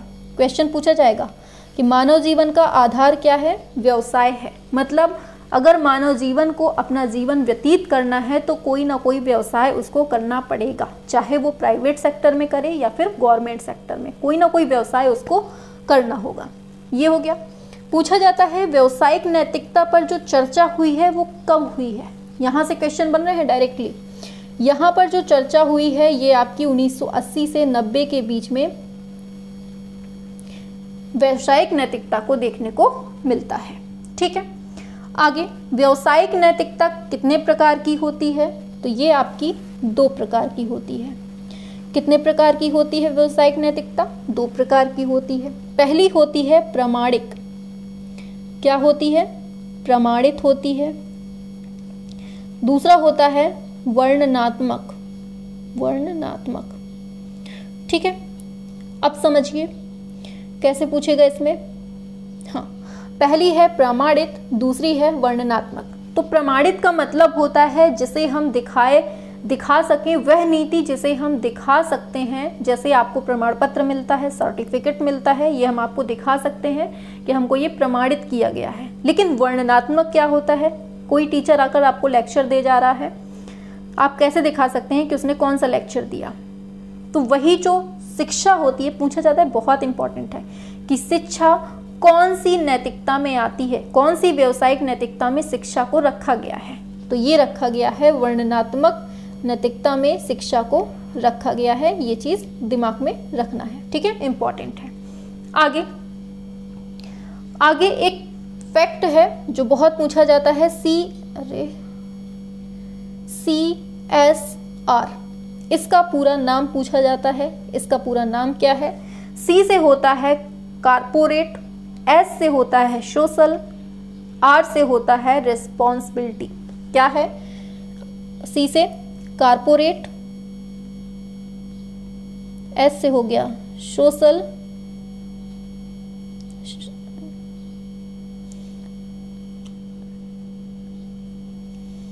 गलत लिख गया है भाई, ये सोशल हो गया। ठीक है, फिर आता है R से रिस्पॉन्सिबिलिटी। ठीक है, समझ जाइएगा।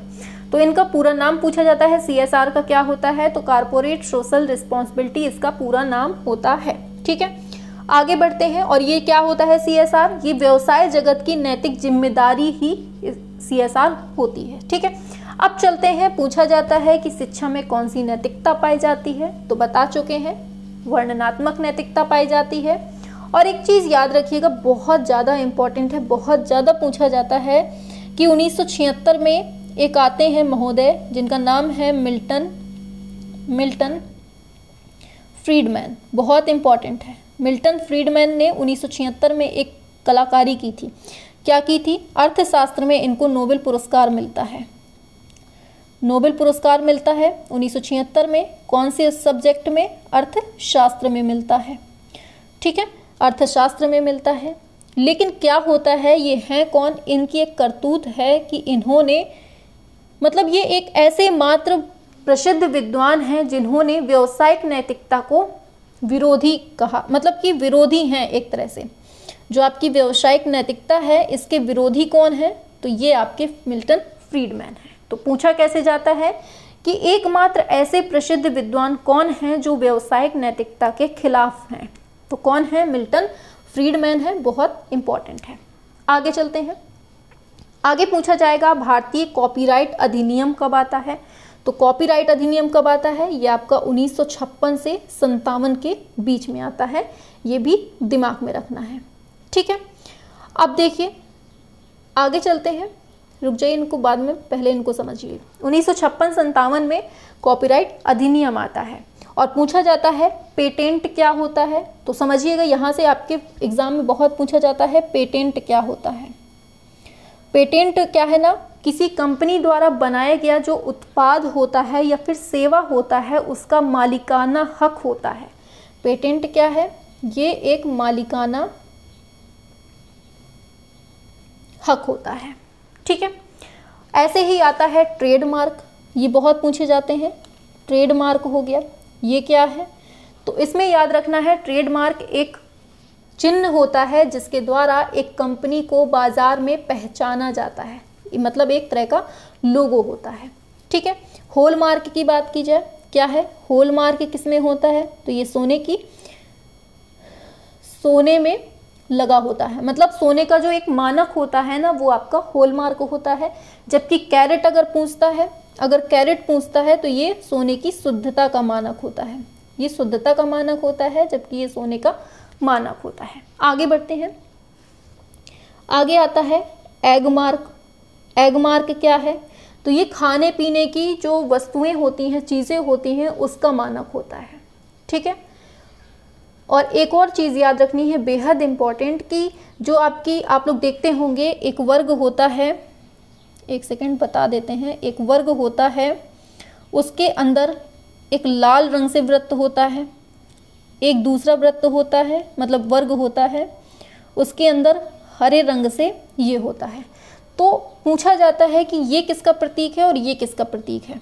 तो याद रखिए दोनों में अंतर क्या है कि ये जो रेड कलर का है इसका मतलब लाल वृत्तीय आकृति जो है ये मांसाहारी उत्पाद को दर्शाती है। किसको? मांसाहारी उत्पाद को। और ये हरी वाली जो है ये शाकाहारी उत्पाद को दर्शाती है। ये चीज़ दिमाग में रखनी है। क्लियर हुआ? आगे चलिए आगे चलते हैं। एक पूछा जाता है ब्रांड या फिर गुडविल क्या होती है, यही लिख देते हैं। ब्रांड या फिर गुडविल का मतलब क्या होता है।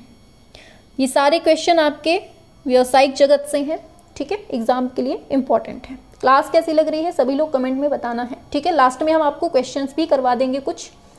चलिए, तो क्या है ब्रांड एवं गुडविल।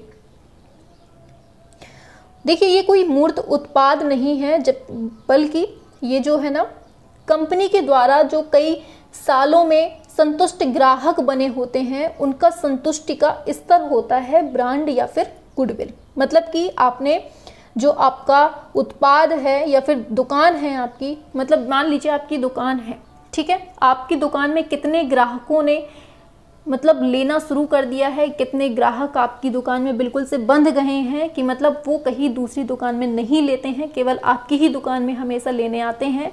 तो वो जो ग्राहकों का स्तर हो गया है आपकी दुकान के प्रति, जो लेवल पे पहुंच गई है आपकी दुकान, वो ही आपका गुडविल होता है। मतलब कि आपकी दुकान कितनी अच्छी हो चुकी है ये होता है।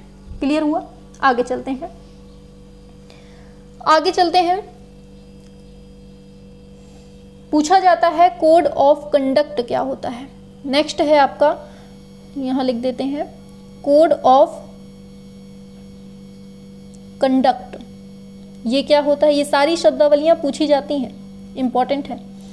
कोड ऑफ कंडक्ट क्या होता है, तो ये व्यवसाय जगत या किसी व्यवसाय में किए जाने वाले जो व्यवहार होता है, जो हमारा व्यवहार होता है दुकानदार के नाते, वो ही मतलब व्यवहार का जो मानक होता है उसे हम कोड ऑफ कंडक्ट बोलते हैं। जैसे आपने देखा हॉलमार्क किसका मापन है, सोने का मापन है, वैसे ही हमारा खुद का जो व्यवहार होगा, व्यवसाय में किए जाने वाला व्यवहार, वो आपका मानक होगा।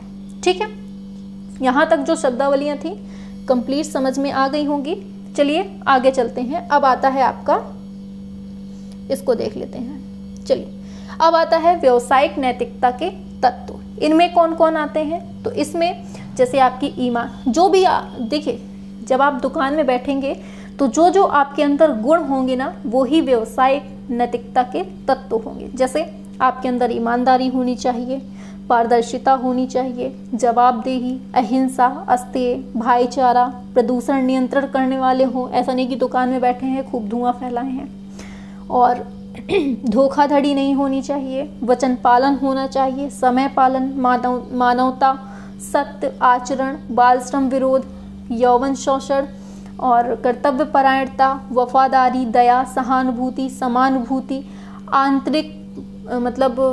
आंतरिक व्यापार ना करना, आकस्मिक दुर्घटना की क्षतिपूर्ति, ये सब चीज़ें होनी चाहिए। अब देखिए दो शब्द यहाँ पर आप लोगों ने अगर पकड़े हों तो पकड़े हों, नहीं तो हम बता देते हैं। हमने अभी यहीं पर बोला समानुभूति, सहानुभूति और समानुभूति। इनमें अंतर पूछा जाता है कि इनका अर्थ क्या होता है, मतलब इनका अर्थ पूछा जाता है कि समानुभूति का अर्थ क्या है, सहानुभूति का अर्थ क्या है। सहानुभूति का अर्थ ये है किसी को देखकर हमारे अंदर दया का भाव उत्पन्न हो जाना। किसका? दया का भाव उत्पन्न हो गया तो समझ लो सहानुभूति है। लेकिन अगर कोई बच्चा है मतलब बच्चा क्या, मतलब कोई भी है सामने हमारे, वो बहुत ज़्यादा दुखी है, अगर हम उसकी जगह पर खुद को रख कर देखें, मतलब कि जैसी स्थिति उसकी है वैसी ही स्थिति में हम खुद को अगर डालकर सोचें, तो यही होती है समानुभूति। मतलब कि दूसरों की जगह पर स्वयं को रखकर सोचना, स्वयं को रखकर सोचना, ये होती है समानुभूति। इन दोनों में अंतर पूछा जाता है। सहानुभूति होती है सिंपैथी और समानुभूति होती है एम्पैथी। ये समझ में आया। अब देखिए व्यावसायिक नैतिकता हमने बहुत अच्छे से समझी है। अब व्यावसायिक नैतिकता की अगर हम परिभाषा निकालें तो क्या निकलेगा? व्यापार जगत में क्या सही है और क्या गलत है, किसी पक्ष को बिना नुकसान पहुंचाए क्या किया जा सकता है, इस आचरण या फिर सोच को ही हम क्या कहते हैं? व्यावसायिक नैतिकता कहते हैं। समझ में आ गया? चलिए आगे चलते हैं। अब आता है आपका नेक्स्ट टॉपिक। नेक्स्ट है संवैधानिक और मानवीय मूल्य। अब मूल्यों की बात करेंगे जो बहुत इंपॉर्टेंट है आपके एग्जाम में। तो सबसे पहले ये संवैधानिक मानवीय ये बाद में देखेंगे, सबसे पहले हम बात करेंगे मूल्य की। तो मूल्य का मतलब क्या है? मूल्य शब्द जो है ये वैल्यू का हिंदी में समानार्थी रूप है और ये लैटिन भाषा के वलेर शब्द से ये पूछा जाता है कि मूल्य जो है वैल्यू से बना है, लेकिन वैल्यू में भी कहाँ से? लैटिन भाषा के वलेर से। लैटिन भाषा के वलेर से बना है वैल्यू, ठीक है। इसका अर्थ पूछा जाता है कि वलेर का मतलब क्या होता है, तो इसका मतलब होता है महत्व या फिर उपयोगिता, ठीक है। महत्व या फिर कह दीजिए उपयोगिता इसका अर्थ होता है, ठीक। क्लियर हुआ? आगे बढ़ते हैं। तो मानवीय मूल्यों को सबसे पहले 1986 की नीति में महत्व दिया गया था। अब आते हैं मानवीय की तरफ, मानवीय मूल्य की तरफ।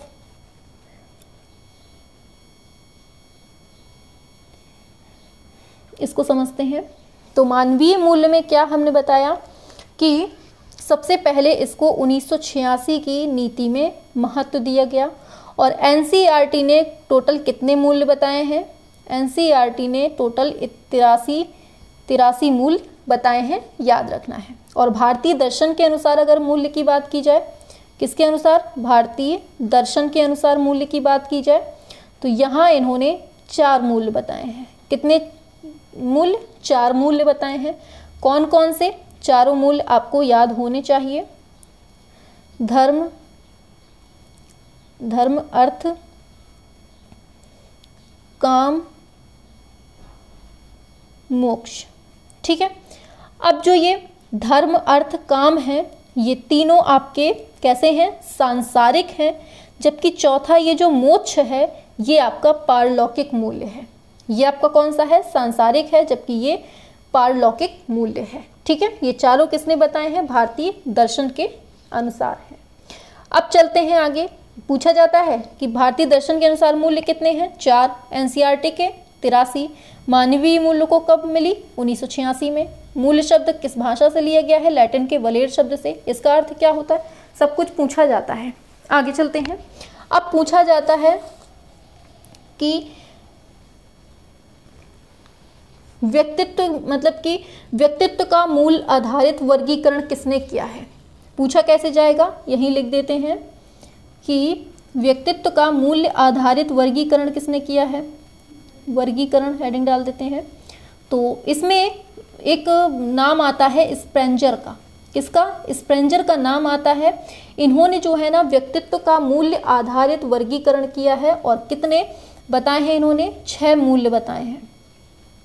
इन्होंने कहा है कि 6 मूल्यों पर आधारित व्यक्तित्व बताया गया है। इन्होंने 6 मूल्यों पर आधारित व्यक्तित्व को बताया है। अब 6 मूल्य कौन कौन से हैं? पहला है, दूसरा है, तीसरा, चौथा, पांचवा, छठवां।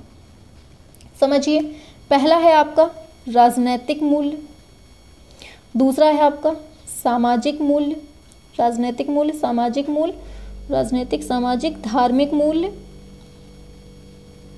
धार्मिक मूल्य हो गया, और सैद्धांतिक मूल्य हो गया। राजनैतिक, सामाजिक, धार्मिक, सैद्धांतिक, और कौन सा? आर्थिक मूल्य हो गया। एक और आर्थिक मूल्य हो गया। एक और है, हाँ, कलात्मक मूल्य। कौन सा है? कलात्मक मूल्य। ठीक है। तो इस तरह से आपके 6 मूल्य बताए हैं व्यक्तित्व पर आधारित। और बताने वाले कौन हैं? स्प्रेंजर हैं। कितने बताए हैं? 6 मूल्य बताए हैं। और 6 के 6 बिल्कुल रटे होने चाहिए, क्योंकि पूछ लेगा निम्न में से स्प्रेंजर के द्वारा व्यक्तित्व पर आधारित जो मूल्य बताए गए हैं कौन सा नहीं है या फिर कौन सा है, इस तरह से। ठीक है। आगे चलते हैं। अब देखिए एनसीईआरटी ने 4 शैक्षिक मूल्य बताए हैं। एनसीईआरटी ने कितने मूल्य बताए हैं? देखिए आप लोग कंफ्यूज ना हो जाइए, यही समझा दें। अगर पूछेगा एनसीईआरटी ने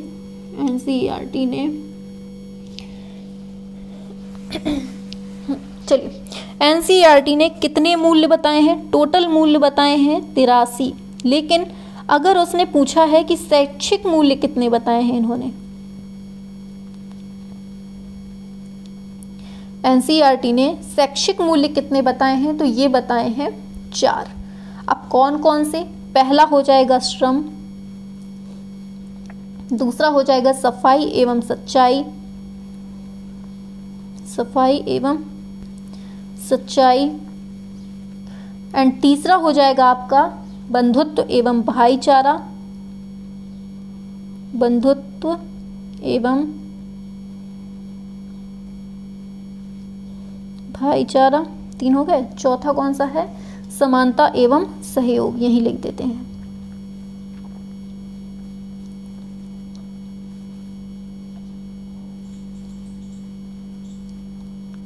लियो। ठीक है। तो ये 4 जो मूल्य बताए हैं किसने? एनसीईआरटी ने बताए हैं। ठीक है। अब देखिए एक परिभाषा पूछी जाती है और बहुत इंपॉर्टेंट है, जिसको हम लिखना भी चाहेंगे, क्योंकि ये लास्ट जो 69,000 भर्ती हुई थी उसमें भी ये क्वेश्चन पूछा गया था। क्या है? इन्होंने कोटेशन दिया है। इन्होंने कहा है मूल्य वह है जो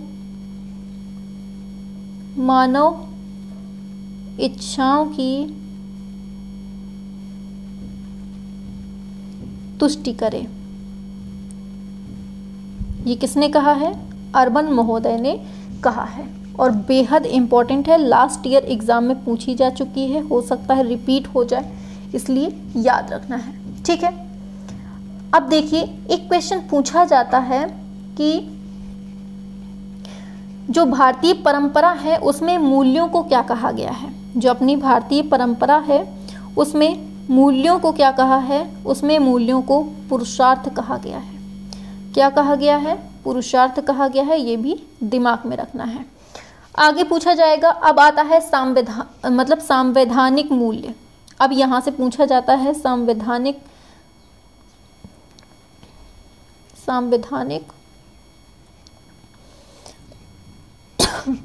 चलिए समझते हैं।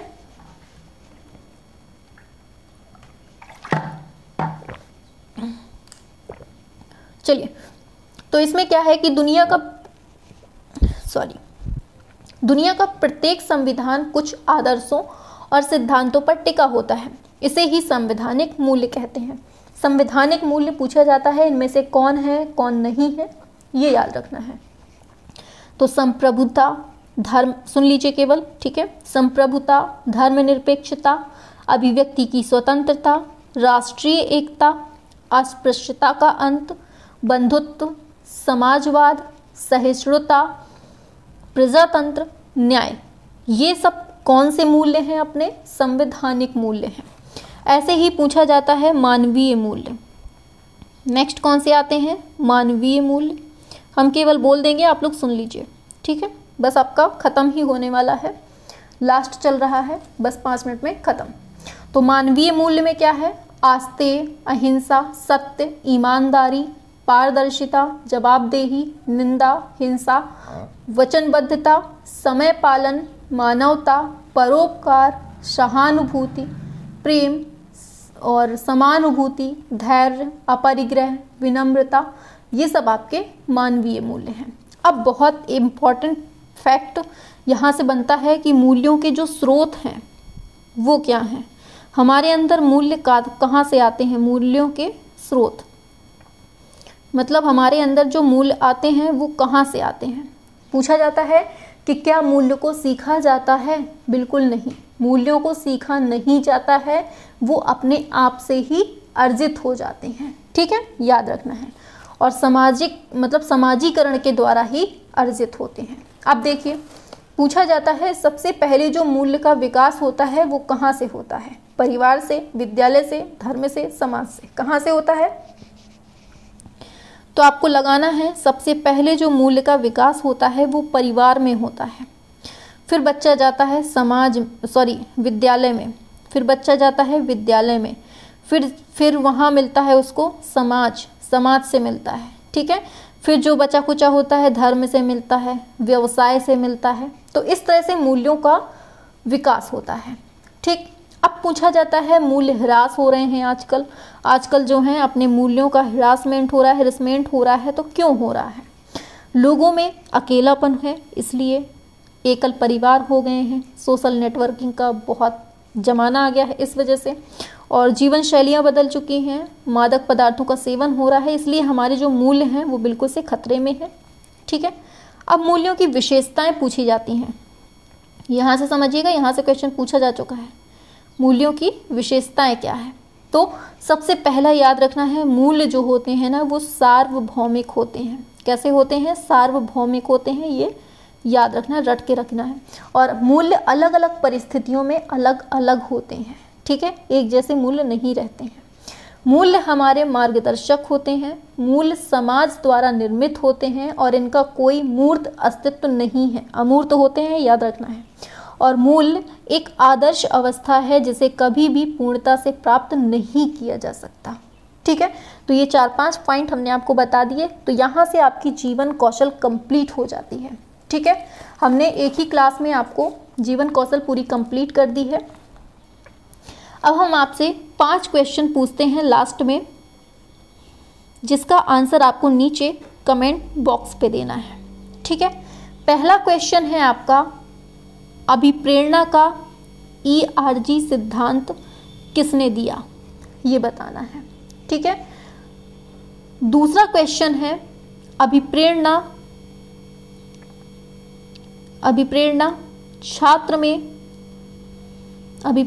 छात्र में रुचि उत्पन्न करने की कला है, रुचि उत्पन्न करने की कला है, ये किसने कहा है? कोटेशन पढ़ा चुके हैं, ठीक है। अच्छा लिख, नेक्स्ट क्वेश्चन है, कौन सा दंड है जो वर्जित है? वर्जित है मतलब निषेध है। Next question, motivation and personality book किसकी है? मोटिवेशन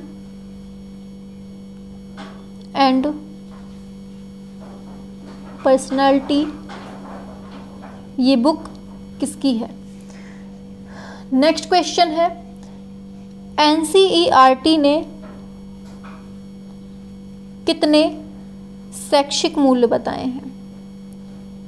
शैक्षिक मूल्य बताए हैं, ये आपको बताना है, ठीक है। तो 5 क्वेश्चन के आंसर आप लोग नीचे कमेंट बॉक्स पे देंगे। और आपको क्लास कैसी लगी है, समझाने का तरीका कैसा लगा है, और एक ही क्लास मुश्किल से हमें लगता है 1.5 घंटे की क्लास हुई होगी या उससे भी कम रही होगी, ठीक है। तो ऐसी ही क्लास और चाहिए कि नहीं चाहिए, ऐसे ही कम से कम टाइम में पूरा का पूरा सिलेबस आपके सामने हमने रख दिया है। ऐसे ही आज हमने जीवन कौशल पढ़ाया है, अब नेक्स्ट क्लास में शिक्षण कौशल ऐसे ही पढ़ा देंगे और हिंदी भी पढ़ा देंगे, CDP, ऐसे ही एक एक क्लास में मैराथन चलवा देंगे, ठीक है। चलिए फिर क्लास ऑफ करते हैं।